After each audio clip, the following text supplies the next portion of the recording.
통해 고난 가운데서도 크게 이기며 승리하는 복된 인생 사시기를 주님 이름으로 축복합니다. 여러분 가운데 함께하기를 축복합니다. 오늘 말씀의 제목은 신자는 고난을 해석하는 사람입니다. 신자는 고난을 해석하는 사람이다. 오늘 이 주제 말씀을 우리가 이해하기 위해서 관찰과 해석 이 부분을 함께 살펴보았으면 좋겠습니다. 이 관찰이라고 하는 것은 어떤 사물의 모습이나 또 사람의 동물의 행동의 특징을 살펴보는 것을 관찰이라고 하죠. 관찰한다. 관찰자의 관점, 관찰자의 시각은 어떤 사건이나 현상의 특징을 살피면 돼요. 표면적인 특징, 어떻게 보면 단면적인, 1차원적인 그러한 특징들을 살피는 것이 관찰입니다. 그에 반해서 해석이라고 하는 것은 일반적으로 여러 가지 현상이나 또 표현에 의미가 있어요. 관찰은 어떤 겉으로 드러난 그 사람이나 어떤 행동이나 어떤 언어의 특징을 살피는 거라면, 해석이라고 하는 것은 그 겉으로 드러난 어떤 그 특징 이면에 있는 그 어떤 뜻이나 또 다른 어떤 그 의미 전체에서 어떤 맥락을 찾는 그 의미를 확인하는 것이 바로 해석이라고 합니다. 그래서 관찰과 해석이 다를 수가 있어요. 우리 수박을 사다 보면 수박에 아주 겉은 아주 싱싱해 보이지만 잘라보면 속이 상해 있는 것들이 있는 것처럼 이 관찰과 해석에 분명한 차이가 있습니다. 좀 더 쉽게 얘기하면 연결을 한번 시켜보십시오. 인간과 유인원의 차이가 있어요.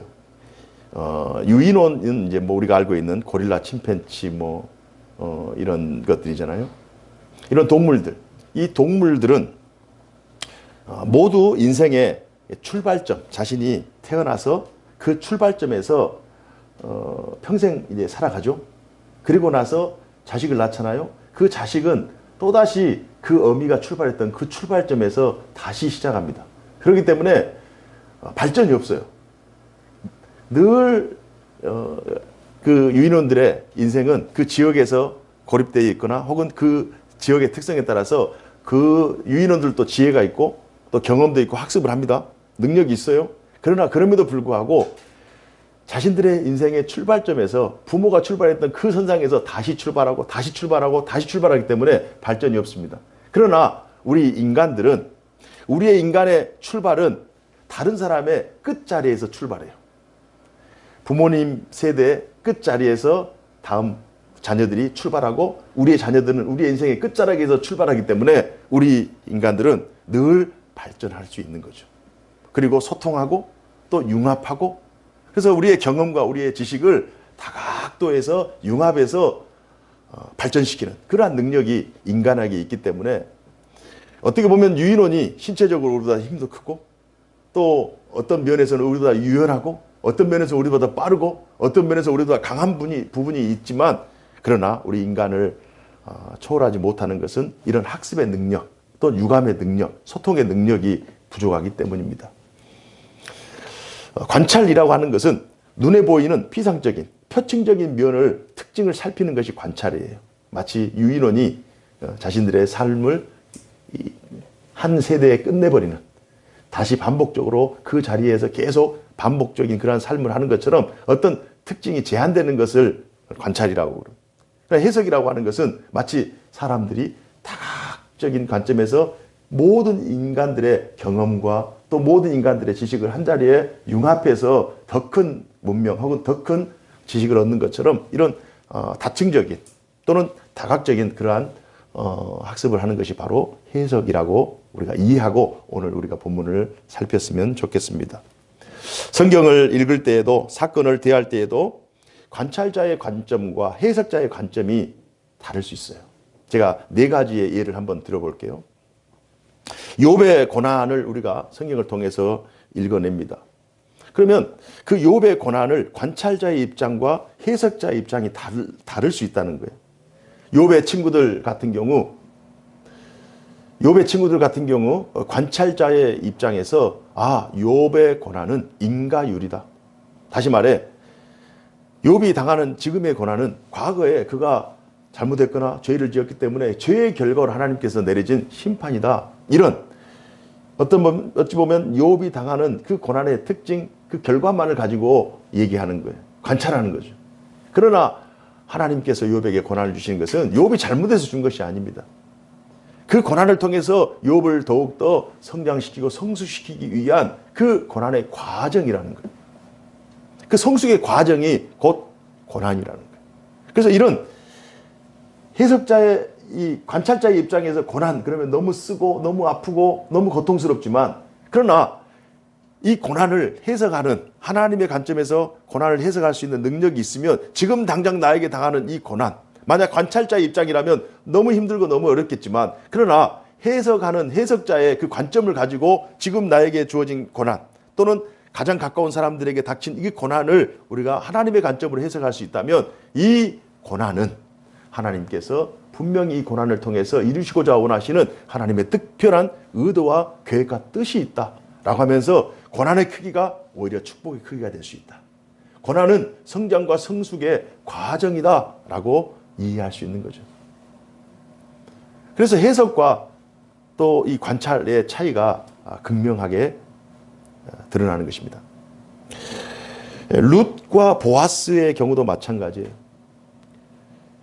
베들레헴에 살고 있던 나오미를 알고 있는 그 많은 사람들, 그가 남편 또 아직 자식들 다 죽고 이제 과부가 돼서 베들레헴으로 돌아왔을 때 그 돌아온 그 현상을 바라본 그 베들레헴 사람들은, 관찰자 입장에서는 그 나오미나 룻은 정말 패가 망신한 과부들의 행진, 이 정도밖에 해석이 안 돼요.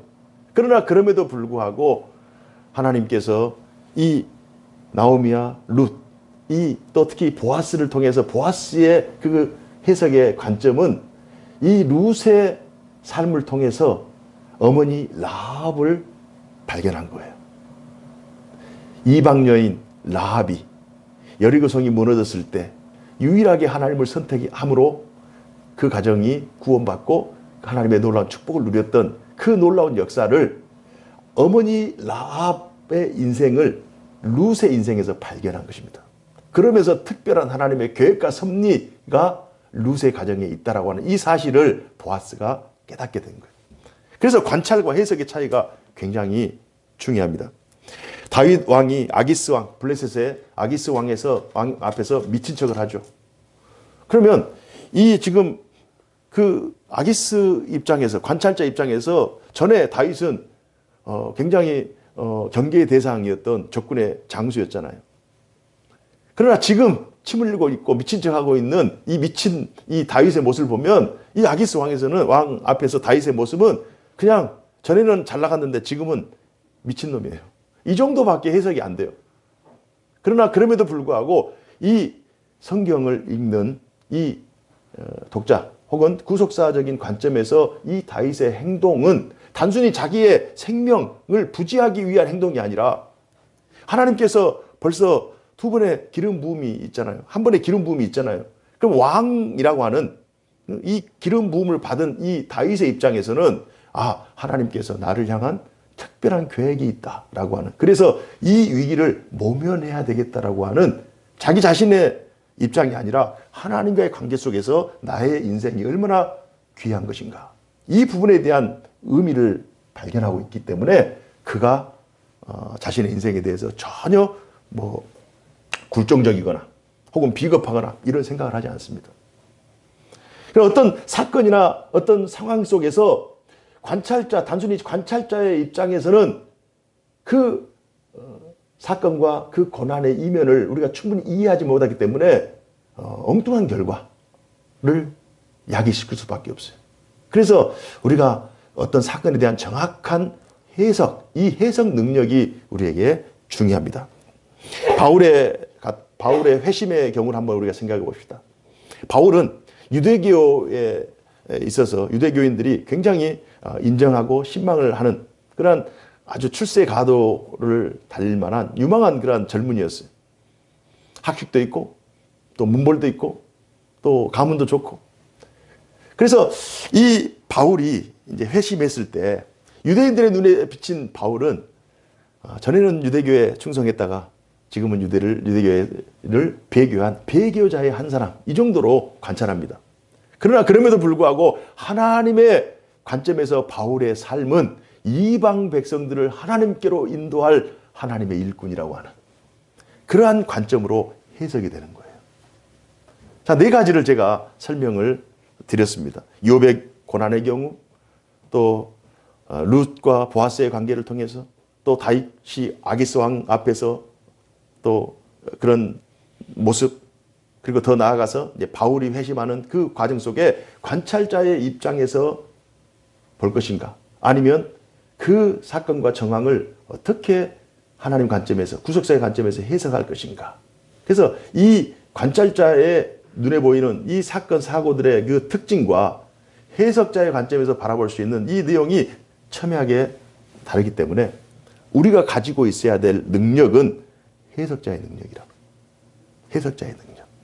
여러분들이 신앙생활 하면서, 저도 마찬가지입니다. 신앙생활 하면서 우리는 정말 다사다난한 일들을 겪게 될 거예요. 우리가 예측한 일을 경험하기도 하고, 그러나 전혀 예측하지 않는 어떤 사건에 봉착했을 때 과연 우리는 이 사건에 대해서 겉으로 드러난 표면적인 어떤 결과만을 가지고 우리가 평가할 것인가, 아니면 그 이면에 있는 하나님의 계획과 뜻을 우리가 충분히 해석하고 그것을 견디며 이겨낼 것인가. 이런 관점이 우리에게 중요합니다. 이러한 관점으로 에스겔서를 한번 살펴보았으면 좋겠습니다. 오늘 본문에 남유다의 백성들에게 닥칠 환난과 고난이 에스겔 선지자의 입술을 통해서 이제 증거가 되는데요. 하나님은 에스겔에게 모의적으로 여러 상징물들을 만들어서 당시 바벨론에 거주하고 있는 이스라엘 백성들에게 그것들을 시연하게 합니다. 그래서 앞으로 이스라엘 땅에 있는 성전, 성벽이 다 허물어질 것이고, 또 이스라엘 백성들은 패망할 것이고 흩어질 것이다. 이 내용들을 다 시연하게 해요. 하나님을 버리고 우상을 숭배했던 그들의 죄, 그들의 허물이 얼마나 극날했는지를 하나님께서 퍼포먼스를 통해서 에스겔에게 시연하게 합니다. 반복되는 고난, 무엇이 문제인가? 오늘 권사님 본문을 읽어주셨는데요. 하나님께서 에스겔에게 390일 플러스 40일 동안 한 자리에서 자게 하는 거예요. 390일 동안 한 자리에서, 340일 동안 또 한 자리에서. 그래서 총 430일 동안을 자게 합니다. 일부러 사람들 앞에서 그렇게 자게 보여주는 거예요. 그것은 뭐냐? 그들이 애굽에 종살이 했던 430년, 390일 더하기 40일은 430일이잖아요. 그러면 1일을 한 해로 해서 430년 동안 너희들이 종살이 했던 것들을 너희들이 기억하라는 거예요. 너희들이 하나님을 떠나면, 너희들이 하나님의 율법이나 하나님의 법을 어기면 너희들이 이렇게 될 것이다 라고 하는 이 사실을 상징적으로 보여주는 거예요. 그리고 인분을 태워 연료를 사용할 정도로 생활이 궁핍하고 어려워질 것이다. 이 모든 고난은 죄로 인한 결과이며 마음이 화석같이 굳은 자들에 대한 하나님의 경고다. 고난이 반복될 때 그 고난의 의미를 해석하는 것이 중요합니다. 그들은 이미 70년의 징계 기간을 보내고 있어요. 그들이 지금 에스겔이 활동했던 장소는 지금 이스라엘 본토 땅이 아니라 이미 그들은 포로로, 2차 포로로 잡혀가서 바벨론에 잡혀가서 그곳에서 지금 포로 생활을 보내고 있는 거예요. 이미 지금 그들은 포로로 잡혔지만 예루살렘 성과 또 성전은 지금 무너지지 않는 상태예요. 그래서 하나님께서 에스겔에게 지금 이 퍼포먼스를 통해서 앞으로 예루살렘 성도 무너질 것이고 성전도 무너질 것이다. 너희들이 어려움 당할 것이다. 라고 하는 이 사실을 그들이 이미 지금 포로 생활하고 있는 이때 보여주는 거예요. 나중에 하나님께서 말씀하신 대로 예루살렘 성도 무너지고 성전도 무너지고 그들의 삶이 정말 핍절한 그러한 궁핍한 삶을 살게 하십니다. 그것이 뭐냐? 다 하나님께 대한 죄의 결과예요. 하지만 고난의 의미를 하나님 편에서 깨닫는 사람과 그 고난 자체만을 응시하고는 사람 사이에 자세가 달라요. 하나님께서 이런 퍼포먼스를 보여주신 것은 니들이 잘못했기 때문에 니들은 망한다. 니는 망한 결과다. 이런 결과를 하나님께서 보여주시기 위한, 이것이 이제 관찰자의 입장이죠. 그러나 하나님께서는 이 고난, 지금 니들이 당하는 고난, 예루살렘도 무너지고 예루살렘 성벽도 무너지고 성전도 무너지지만 그럼에도 불구하고 너희들이 다시 돌이키면 다시 회복해 주실 것이다. 다시 회복시켜 줄 것이다 라고 하는 하나님의 약속이 오늘 본문 말씀에 깊은 심층으로 자리 잡고 있어요. 그래서 하나님 안에서 예루살렘의 멸망, 또 성전의 멸망, 이것을 관찰하는 사람은 하나님 우리를 버리셨다. 하나님 우리를 떠났다. 우리는 멸망했다. 라고 하면서 그 징계의 결과만을 바라보지만, 그러나 에스겔이라고 하는 이 선지자를 통해서 하나님께서 고난을 주신 의미, 하나님께서 우리에게 이런 응징한 그 의미를 우리가 충분히 하나님 관점에서 해석한다면, 하나님께서는 우리에게 징계를 주셨지만 그 징계가 목적이 아니라 이 징계를 통해서 하나님께서 다시 우리로 하여금 하나님께 돌아오게 하기 위함이다 라고 하는 그런 해석을 갖게 되는 거예요. 그래서 고난이 달라요. 똑같은 내용의 고난이지만 이 해석 능력을 가지고 있는 사람은 이 징계는 하나님께서 우리를 향한 교육의 기간이다. 우리가 하나님 안에서 안식을 누리는 기간이다. 우리가 하나님 안에서 준비할 수 있는 회심의 기간이다 라고 그 기간, 이 고난의 기간을 달게 받습니다. 그러나 이런 해석 능력이 떨어진 사람은 우리는 끝장이다. 우리는 끝났다. 우리는 망했다. 이런 결과를 가질 수밖에 없는 거예요. 우리의 고난은 물질적인 것일 수도 있어요. 또는 병마와 싸움일 수도 있고, 또 인간관계에 정말 복잡함 가운데 우리가 고난을 당할 수도 있어요. 제한 없는 희생, 헌신의 상황이 우리에게 닥쳐진 고난일 수도 있어요. 주체할 수 없는 피로감, 무능력, 탈진, 이게 우리에게 주어진 고난의 현장일 수 있단 말이에요. 여러분 각자가 지금 인생을 살면서 고난이라고 하는 그 이름으로 우리를 힘들게 하고 우리에게 정말 말할 수 없는 인생의 짐들이 우리에게 다 있어요. 하지만 물질이 악이라고 말할 수는 없습니다. 물질 때문에 우리가 고통당하지만 물질이 악이다 이렇게 얘기할 수는 없어요. 하나님께서는 그 물질을 우리에게 주셨는데, 하나님께서 창조하신 모든 것들은 다 선한 거예요. 우리가 어렵다고 해서, 또 우리가 약하다고 해서, 우리가 힘들다고 해서 우리를 힘들게 하는 것들이 악한 것이 아니라니까요. 관찰자의 입장에서는 그것이 악할 수 있어요. 그러나 하나님 안에 있는 하나님의 백성들은 관찰자의 입장을 뛰어넘는 하나님 안에서의 구속사적인 해석자의 능력을 가지고 있어야 돼요. 병마나 인간관계, 우리들의 삶을 힘들게 하는 것들이 다 악하지 않습니다. 악하지 않아요. 그것들을 어떻게 해석하느냐, 그것들이 어떻게 사용되느냐가 중요합니다. 지금 우리 장님 기도했던 것처럼 튀르기에 지금 강진 7.8에 대지진이 일어나서 지금까지 한 2, 3만 명 정도 사망자가 발생했고, 한 6천 채 정도 이상 되는 집들이 또 무너졌고, 그 지역이 너무 이제 광범위하게 지금 피해를 당하고 있습니다. 추정으로 한 10만 명 정도 사상자가 날 것 같다. 수백만 명의 이재민이 발생했어요. 그럼 우리에게 주어지는 지금 현재 상황이에요. 그 상황을 바라보고 관찰자의 입장에서는 그들이 정말 고통당하고 슬픔당하고 또 빈곤 속에 정말 말할 수 없는 그런 힘든과 어려움이 있겠다. 이렇게 우리가 판단할 수 있잖아요. 그러나 이것을 조금 더 우리가 하나님 안에서 해석하는 그 해석자의 위치에 서 있다면, 튀르기의 이 고난의 현장, 이 고난의 현장은 삶과 죽음의 현장이에요. 어떤 사람은 죽고 어떤 사람은 살아나는 이 생존의 현장이 바로 트루게의 현장이에요. 인간의 운명, 인간이 만들어놓은 과학 기술, 자연재해 앞에서 속수무책이구나.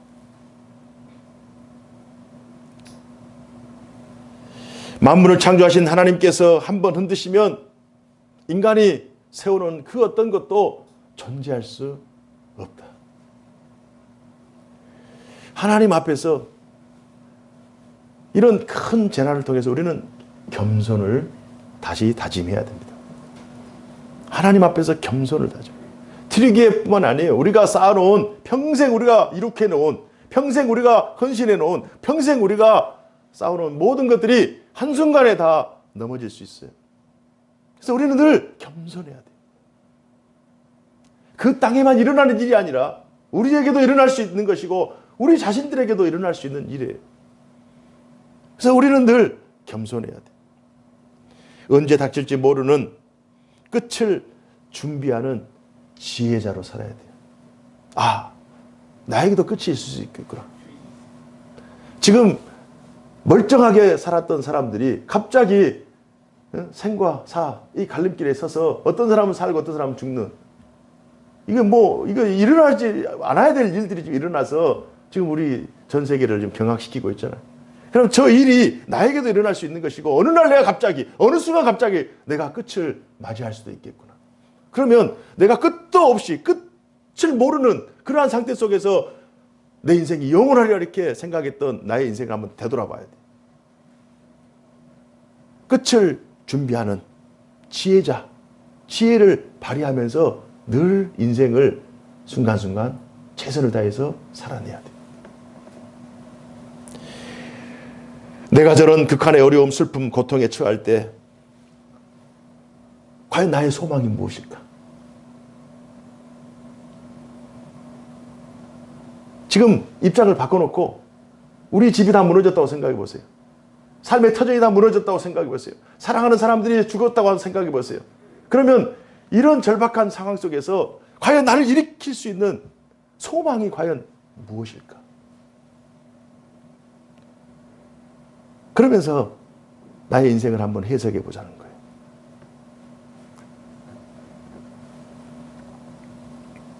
신자는 고난을 해석하는 사람입니다. 고난을 단순히 관찰하는 그런 사람이 아니라 해석하는 사람입니다. 고난을 해석하는 사람이 되라가 아니에요. 이미 신자는 고난을 해석하는 사람이에요. 눈에 보이는 표층만 바라보고 눈에 보이는 현상만 바라보는 것이 아니라 그 현상 이면에서 하나님의 일하심, 하나님의 계획, 하나님의 뜻을 우리가 충분히 해석하는 그 의미를 찾아낼 수 있는 그런 능력을 가진 사람들이 신자예요. 우리에게는 고난을 해석할 수 있는 틀이 있어요. 지금 경제가 많이 어렵잖아요.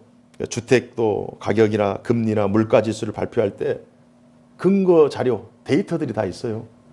그냥 무조건 기분 나는 대로 발표하는 것이 아니라 다 어떤 근거 자료가 있고 데이터가 있고 그 변동 지수에 따라서 그걸 발표하는 거예요. 그 지수가 높아졌다 낮아졌다 이러면서 금리도 정하고 환율도 정하고 다 정하는 거예요. 우리가 고난을 닥칠 때 우리에게 당한 어떤 어려운 환경 속에 상황 속에 놓였을 때 우리가 신앙생활도 그것을 평가할 수 있는 근거의 틀이 바로 하나님의 말씀, 또 하나님의 구속 역사의 관점, 하나님의 무한하신 사랑, 하나님의 동행하심, 하나님의 보호하심, 하나님의 능력 주심, 하나님의 지혜 주심, 이 근거 자료들을, 데이터들을 잘 파악해서 지금 현재 당하는 고난을 우리가 체크하고 해석하고 그 다음에 행동을 하는, 과거에 쌓였던 하나님께서 나에게 베풀어 주셨던 그 놀라운 은혜들의 데이터들이 다 있잖아요. 지금 당장 어떤 고난이 주어졌을 때 그것을 지금 나의 힘으로는 감당할 수 없어요. 그러나 과거에 하나님께서 이와 비슷한 고난을 주셨을 때는 하나님께서 어떻게 인도하셨다. 이런 비슷한 고난이 왔을 때 내 생각대로 내 뜻대로 해결하려고 했다가 엄청난 후폭풍을 겪게 되고 더 큰 고난의 늪에 빠져서 그 고난의 기간이 더 길어졌다. 그러나 어떤 경우에 이런 비슷한 고난이 왔을 때 하나님의 방법으로 이렇게 했더니 하나님께서 빨리 이 문제를 해결해 주셨다라고 하는 그 과거 데이터들이 다 있잖아요. 우리가 어떤 고난을 직면했을 때 우리가 하나님의 말씀과 기도를 통해서 그 고난의 크기, 그 고난의 특징, 그것들을 관찰하고 그 고난이 하나님의 말씀에 부합해서 이때는 이렇게 이 방법으로 이 말씀에 기록된 이 방법으로 성경에 기록된 어떤 사람들이 이렇게 해결했던 것처럼 나도 예레미야처럼 해결해야 되겠다. 나도 에스겔처럼 해결해야 되겠다. 나도 다윗의 방법을 써야 되겠다. 나도 보아스의 관점으로 해결해야 되겠다. 나도 바울과 같이 이렇게 행동해야 되겠다라고 하는 그 근거 데이터들이 성경에 가득히 있고 우리의 삶 가운데 충만해 있는 거예요. 그래서 우리에게 주어진 이 고난을 하나님의 말씀과 하나님의 방법으로 해석해내는 이 하나님의 방법으로 해석하는 이 틀이 없으면 그저 고난의 크기에 눌려가지고 늘 새롭게 다가오는 고난들. 여러분, 그 문제가 작년 문제 다르고 올해 문제 다르고 내년 문제 다르고요. 마치 수험생들 그 시험 문제가 늘 다르듯이 우리에게 다가오는 문제들이 달라요.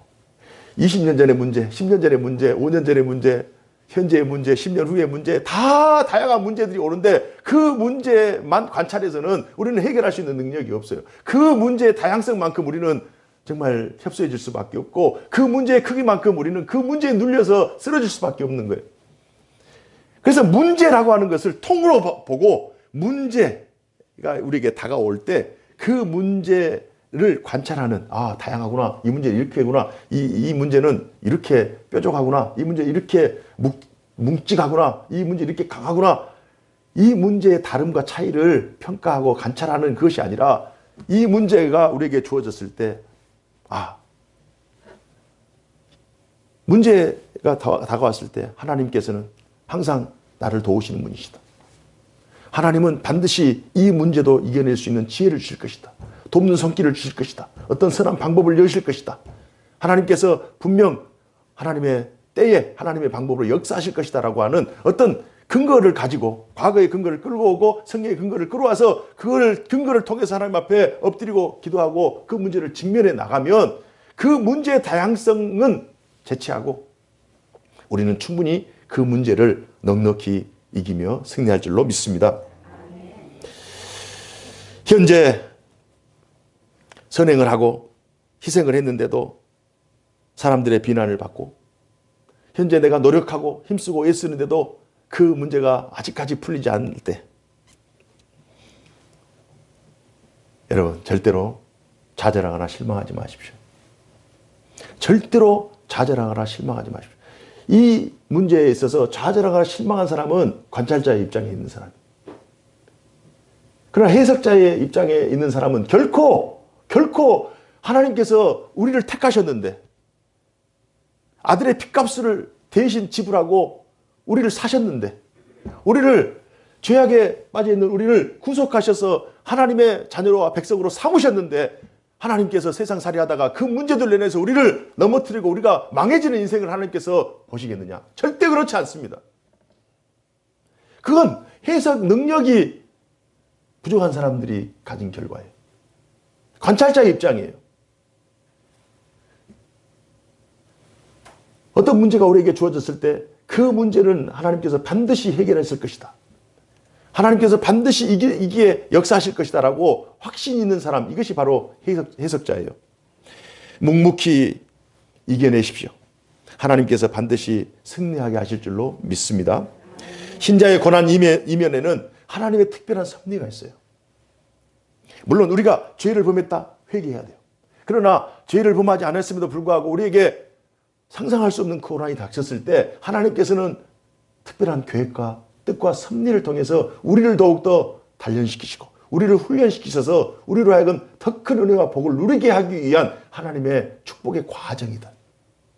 이런 그 문제 해결에 대한 해석을 우리가 충분히 하고 있을 때 우리가 그 문제를 만날 때마다 뒤로 주춤하는 것이 아니라 오히려 그 문제를 끌어안고 앞으로 전진해내는, 그 문제를 받아내는. 여러분, 제가 야구를 좀 했잖아요. 투수는요, 어떤 투수가 제일 몸값이 높은 투수입니까? 최고로 빠른 볼을 던지는 투수잖아요. 최고로 정확하게 던지는 투수. 그래서 강속구 투수가 몸값이 가장 높아요. 그러면 투수는 죽으라고 던지고 그걸 누가 또 받아요? 포수는 그걸 또 다 받아내야 되는 거예요. 다 받아내야 되는 거예요. 어떤 볼이 와도 다 받아내야 되는 거예요. 가장 잘 받아내는 그 포수가, 리드하는 포수가 몸값이 제일 높은 거예요. 고난이라고 하는 문제가 우리에게 막 밀려옵니다. 사실 훈련되지 않는 포수는 공이 얼마나 빠른지 아세요, 여러분? 프로 선수들 보통 한 145, 100, 이 정도 돼야 이제 그 프로 선수가 되거든요. 145 정도면 여러분 눈 깜짝할 사이에 아주 그냥 훈련되지 않으면 이게 밑을 갖다 댈 수도 없어요. 엄청나게 빠른 볼이. 그러나 훈련된 포수는 그걸 다 받아냅니다. 150, 160까지 다 받아내요. 타자가 있는데도 받아내요. 타자가 허쉬하는 것까지 다 받아내요. 고난이 우리에게 밀려올 때 훈련되지 않는 사람은 그 고난을 피할 수밖에 없는 거예요. 고난이 얼마나 빨리 오는데요. 고난이 얼마나 우리에게 큰 상처를 주고 아픔을 주는데요. 해석 능력이 없는 사람은 그 고난의 크기만큼, 그 고난의 스피드만큼 나가 떨어져 버려요. 그러나 훈련된 사람, 해석 능력을 가지고 있는 사람, 하나님의 말씀의 툴을 가지고 있는 사람, 과거 하나님께서 나에게 이런 은혜를 베푸셨다는 그 근거 데이터들을 가지고 있는 사람들은 충분히 그것들을 다 받아내요. 오히려 그것을 스트라이크를, 볼인데 밑을 대서 스트라이크를 만들어내요. 고난을 오히려 역전시키는 놀라운 능력으로 발휘하는 그 능력이 고난을 해석하는 자에게 있는 줄로 믿습니다. 2023년 여건과 환경, 경제 상황 모든 것들이 녹록하지 않습니다. 그러나 그럼에도 불구하고 우리가 눈에 보이는 어떤 현상만 바라보고 실망하지 마시고 그 현상 이면에 이것을 통해서 하나님께서 이루시고자 원하시는 하나님의 특별한 계획과 섭리가 있음을 인식하면서 고난을 날마다 이기며 승리하는 승리의 삶을 사시기를 주님 이름으로 축복합니다. 기도하겠습니다. 고마우신 하나님 아버지, 저희들을 사랑하여 주셔서 오늘도 하나님의 말씀 앞에 고난을 이기며 우리에게 당한 시련과 역경을 넉넉히 이길 수 있는 능력자로 살게 하시니 감사합니다. 이미 우리에게 주어진 고난의 해석의 능력을 우리가 우리의 삶에 잘 적용하고 잘 실천해서 고난의 크기로 인하여 넘어지거나 무너지는 인생이 아니라 오히려 고난의 크기를 우리의 삶의 디딤돌과 받침대로 삼아서 그 고난을 딛고 일어서서 크게 이기며 승리하는 승리자로 살게 하여 주옵소서. 그 놀라우신 은혜와 복이 우리 사랑하는 교우들과 가정과 또 이 땅 이 민족 가운데 충만히 거할 수 있도록 주의 역사하여 주옵소서. 주 예수 그리스도 이름으로 기도하옵나이다. 아멘.